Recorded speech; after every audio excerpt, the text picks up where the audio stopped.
Nancy Ann Martin with Recipes for a Better Body. We're back. We haven't recorded for a couple of years because we were busy moving twice actually, and once we changed states, a lot of life adjustments, but we are ready to start going on recipes again. Today I'm going to make a really delicious and really easy recipe called onion baked pork chops. Okay, so we're ready to go. I've got my oven preheating back there to 350, so it'll be nice and hot when the recipe's done. And I have sprayed 2 9x13 dishes with non-stick spray. So let's get going on making our recipe. So for this recipe, we're using 2 eggs, 2/3 cup of plain dry breadcrumbs, and 1 package of ready-made onion soup mix. This is really easy to put together. So into 1 pie pan, and I like using a pie pan because it's easier to get my pork chops in there. Sometimes pork chops can be really big. I'm going to put the 2 eggs, and I'm just going to whisk them up pretty good here so that pretty much the whites and the yolks are all the way incorporated with each other. Okay, so the whites and the yolks are whipped together real good here. And now, this is so simple, and it's surprisingly delicious. I'm going to dump in my 2/3 cup of breadcrumbs, and I'm going to do my package of onion soup mix.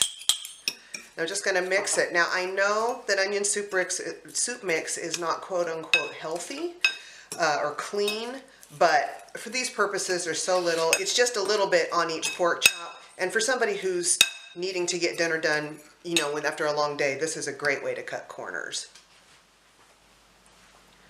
So here we have 6 really good sized pork chops. This recipe is for 6 to 8. You can also, these are the bone-in kind. You can also do the boneless pork loins. We usually save those for grilling, and these are kind of nice with the bone in because you can pick them up with your fingers. Another note I'm going to make is that normally with meat I cut off all the visible fat, and this one I don't. I found with pork chops that little bit of fat kind of helps everything hold together in the pork chop shape, and it's much easier to take it off after it's cooked. I'll remove it then. So the way that we're going to make this simply is so easy. You just dip your pork chop in your egg, dip it into that breadcrumb and onion mixture, and then I'm just going to set it in the dish. And I'm just going to do this 6 times until all of my pork chops are coated in both egg and breadcrumb. The egg makes the breadcrumb stick. As an aside, you can use whole wheat breadcrumbs if you want to. I have a terrible time finding those, so these are just the regular ones.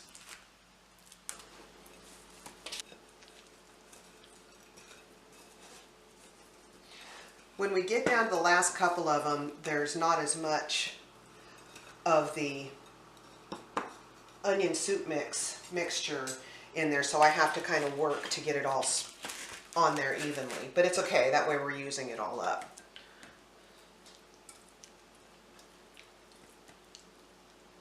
And you can also, I actually had 5, not 6.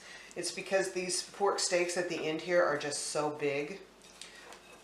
So that's fine. We still have plenty of meat. We just have less chops than we thought.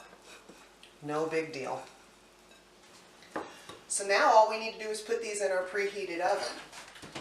Just going to set my 2 pans in side by side. I love making these in a glass pan because it tends to get a little crispy on that underside.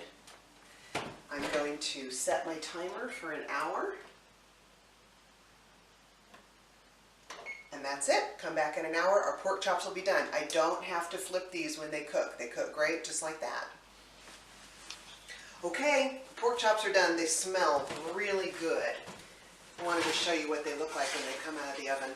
Look at that. Beautiful, they're golden brown, and they just smell delicious. So we'll be sitting down to eat these in just a few minutes.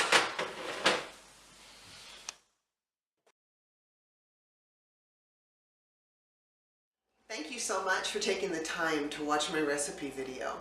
If you like, you can like my Facebook page, Recipes for a Better Body.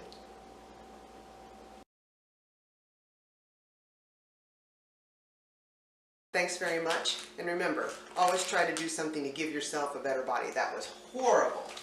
What was it I used to say?